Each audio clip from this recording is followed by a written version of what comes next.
Assalamu alaikum dear viewers and well wishers, welcome back to my YouTube channel Easiest English by Shahin sir.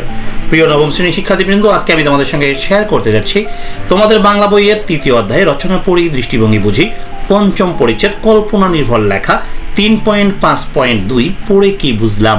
অর্থাৎ এখানে যে কিশালয়ের জন্ম মৃত্যু গোলাম মুর্শিদের লেখা এই রচনাটি পড়ে আমরা কি বুঝলাম তাই লিখতে হবে, তাই আমাকে ভাষায় রূপান্তর করতে হবে। এখানে কয়েকটি প্রশ্ন রয়েছে, সেই প্রশ্নগুলোর উত্তরের মাধ্যমে প্রিয় শিক্ষার্থী তোমাদের সরাসরি নিয়ে যাচ্ছি আমি উত্তর পর্বে। তবে উত্তর পর্বে যাওয়ার আগে তোমরা যারা এখন পর্যন্ত আমার চ্যানেলকে সাবস্ক্রাইব করনি ঝটপট সাবস্ক্রাইব করে ফেলো, সেই সঙ্গে কমেন্ট সেকশনে লিখো তোমরা কে কোন স্কুল থেকে দেখছো। প্রিয় শিক্ষার্থী তোমরা যারা আমার ইংরেজি ভিডিওগুলো মিস করেছো তোমরা অবশ্যই আমার চ্যানেলে গিয়ে সার্চ করে যে কোনো ক্লাস দেখতে পারো, তোমাদের ক্লাসের সমস্ত ভিডিও অলরেডি আপলোড হয়ে গেছে।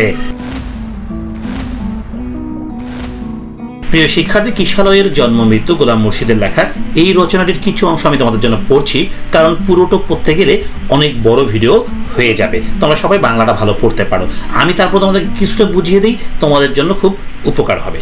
দেখো, কখন যে বসন্ত চলে গেছে টেরই পাইনি, গরমের সুন্দর হাওয়া গা জুড়িয়ে দিচ্ছে, আমার জন্ম মাটি থেকে অনেকটা উঁচুতে পাহাড়ের গায়ে, তাই ভারী ভালো লাগছে এই উষ্ণ হাওয়া।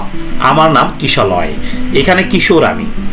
প্রথম আমি চোখ মিলে তাকিয়েছিলাম বসন্তের এক ভোরবেলায়, অবাক বিস্ময়ে চেয়ে দেখেছিলাম চারদিকটা, আমার বাসা একটা বড় গাছের মগ ডালে। তোমরা ধীরে ধীরে বুঝতে পারবে গল্পটা কোন দিকে যাচ্ছে, কিন্তু গাছের মগ ডালে বাসা, বুঝতে পারছো ব্যাপারটা? আমার চারদিকে আমারই মতো শত শত পাতা, তার মানে এখানে দেখো আমারই মতো শত শত পাতা বলতে এখানে কিন্তু এই পাতাকে বলা হয়েছে কিশালয়, তাই না? তোমরা বোধহয় পাতাগুলোকে ভাবো একই চেহারার, কিন্তু একটু খেয়াল করে দেখবে হুবহু একই চেহারার দুটি পাতা পাবে না তুমি। তার মানে দেখো মানুষের মতো চেহারায় কিন্তু কি রয়েছে, বৈচিত্র্য রয়েছে। এটা তোমরা যারা দেখোনি কখনো একবার হলেও দেখবে। হ্যাঁ, আসলে আমিও দেখিনি, আমিও দেখবো আগামীকালকে ইনশাআল্লাহ। আমার ধারেই থাকে আলো, আলোর মতো তার স্বভাবটা হালকা। দেখো তার নামটা হচ্ছে কি আলো, তার বন্ধুর কথা বলছে, তার স্বভাবটা কেমন আলোর মতো হালকা। আলো কিন্তু অনেক হালকা, খিলখিল করে হাসে। আর ডান পাশে বেনু, পারনা থাকে একটু সামনে উপরের দিকে। এগুলো সবগুলো তার বন্ধু বান্ধবীর নাম বলছে। কিন্তু ছোটবেলা থেকে আমরা সবাই বাতাসের সঙ্গে গাইতে শিখেছি, নাচতে শিখেছি। তার মানে এই পাতাগুলো কার সঙ্গে গাইতে শিখেছে? বাতাসের সঙ্গে। রোজ রোদে স্নান করি, কি যে ভালো লাগে। তারপরে বিকেলবেলা যখন আলো কমে আসে আমার মন খারাপ করে, তখন আলো, রেণু, পর্ণা ওদেরও করে বোধ হয়। তার মানে জিজ্ঞাসা করা হয়নি ওদের মন খারাপ হয় কি না। দেখো এটা যে কল্পনা নির্ভর লেখা, গাছের পাতা কি কখনো কথা বলে? কখনো কথা বলে না। এই যে গাছের পাতা কখনো কথা বলে না বা তারা নিজেদের মধ্যে নিজেদের নামকরণ করে না, এটা কিন্তু আমরা জানি। তাহলে এই যে লেখক এখানে লিখেছেন এটা কিন্তু পুরোটাই কল্পনার উপর ভর করে লিখেছেন। পুরো গল্পটা পড়লেই তুমি বুঝতে পারবা এখানে পুরোটাই কাল্পনিক। পুরোটাই কি বলতো? কাল্পনিক। তাই একে কিন্তু বলা হচ্ছে কল্পনা নির্ভর রচনা। প্রিয় শিক্ষার্থী তোমরা পুরো অংশটা পড়বে, আগে পড়বে, পড়ার পরে তুমি এই প্রশ্নগুলোর উত্তর করতে আসবে, তাহলে তোমার জন্য ভালো হবে। তোমরা যারা আমার এই ভিডিওটি এই মুহূর্তে দেখছো উত্তরগুলো লিখে নাও, ব্যাপার না। কিন্তু ওই উত্তরগুলো যখন তুমি অনুধাবন করতে যাবে তখন কিন্তু তোমাকে এই গল্পটা অবশ্যই একবার না একবার রিডিং পড়তে হবে এবং ঠান্ডা মাথায় বুঝে বুঝে রিডিং পড়ার চেষ্টা করবে। প্রিয় শিক্ষার্থী এবার আমি চলে আসলাম এই প্রশ্নে। দেখো প্রশ্নগুলো কি কি রয়েছে। দেখো, লেখক এই রচনার প্রকৃতির পালাবদল কেমন ছবি এঁকেছেন। তার মানে প্রকৃতির পালাবদলের ছবি এখানে আঁকা আছে, মানে লেখক বলেছেন সেই ছবিটা কেমন ছিল। এই গল্পটা আমি পড়েছি, পড়ার পরে তোমাদের জন্য উত্তর সাজিয়েছি, সেই উত্তরগুলো এখন আমি তোমাদের সঙ্গে শেয়ার করব। প্রিয় শিক্ষার্থী উত্তরে যাওয়ার আগে তোমরা যারা এখন পর্যন্ত আমার চ্যানেলকে সাবস্ক্রাইব করো সাবস্ক্রাইব করো এবং আমার এই ভিডিওতে অবশ্যই লাইক দিয়ে দাও। প্রিয় শিক্ষার্থী দেখো আমি উত্তরটা বলে দিচ্ছি এখন। কিশালয়ের জন্ম মৃত্যু রচনাটিতে লেখক গোলাম মুর্শিদ ঋতু বদলের এক আকর্ষণীয় রূপ তুলে ধরেছেন। বসন্তকালে জন্ম নেয়া নবীন পাতা কিশালয়ে কিভাবে প্রকৃতির মমতায় ধীরে ধীরে বেড়ে ওঠে এবং শীতের রুক্ষতায় ঝরে পড়ে তার এক অপরূপ সুন্দর বর্ণনা তুলে ধরা হয়েছে এই রচনাটিতে।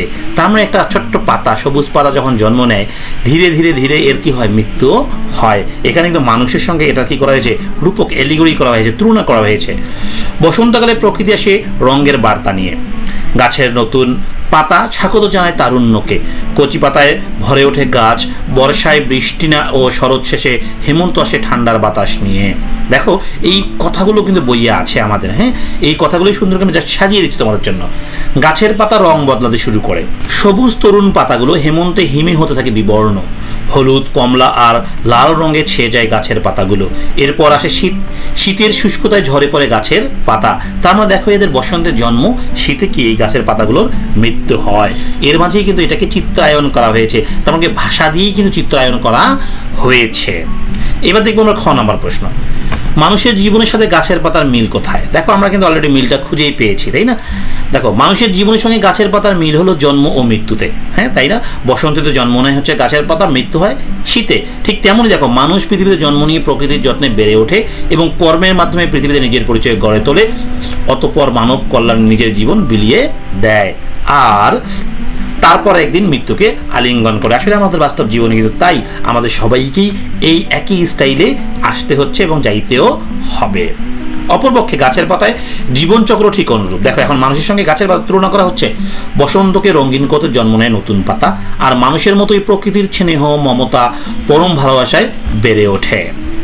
নিজের শরীর দিয়ে সুশীতল ছায়া প্রদান করে মানুষকে। দেখো এখানে গাছের পাতা মানুষকে কি করে ছায়া প্রদান করে? মানুষ যেমন অপরের কল্যাণে নিজেকে কাজে লাগায়। এরপর শীতের হাওয়ার রথে করে একদিন বিদায় নেয় পৃথিবী থেকে। প্রিয় শিক্ষার্থী, দেখো তোমরা আসলে নিজেরাও এটা কিন্তু সুন্দর করে বানিয়ে লিখতে পারবে। তারপর আমি তোমাদেরকে হেল্প করার জন্য ভিডিওগুলো দিয়ে হেল্প করছি। দেখো সুতরাং বলা যায় যে মানুষ এবং গাছের পাতা উভয়ই ক্ষণিকের জন্য পৃথিবীতে এসে মানব কল্যাণে নিজেকে বিলিয়ে দেয়, হ্যাঁ, তারপর একদিন প্রকৃতির নিয়মে বরণ করে নেয় মৃত্যুকে।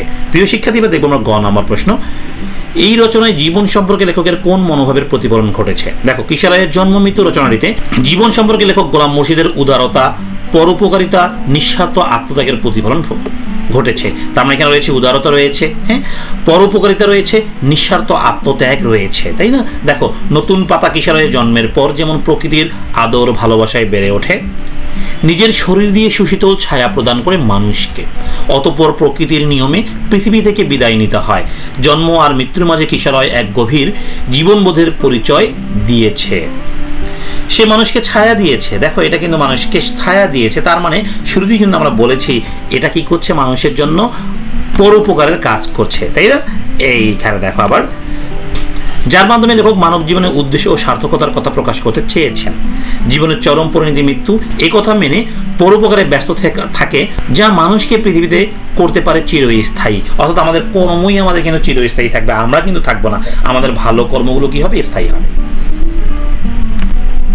এবার দেখো কিশোরায়ের জন্ম মৃত্যু রচনায় জীবন সম্পর্কে লেখকের এই উদার মনোভাবের এই প্রতিফলন ঘটেছে। প্রিয় শিক্ষার্থী, এরই মাধ্যমে শেষ হয়ে গেল আমাদের 3.5.2। এরপরে আমরা দেখব 3.5.3। এই 3.5.3 লেখা নিয়ে মতামত উত্তরটি পেতে তোমরা আমার চ্যানেলের সঙ্গেই থাকো, সেই সঙ্গেই তোমার বেল আইকনে ক্লিক করো যাতে আমার নতুন ভিডিও আপলোড হলেই তোমার কাছে নোটিফিকেশন চলে যায়। সবাই ভালো থাকো, আল্লাহ হাফেজ।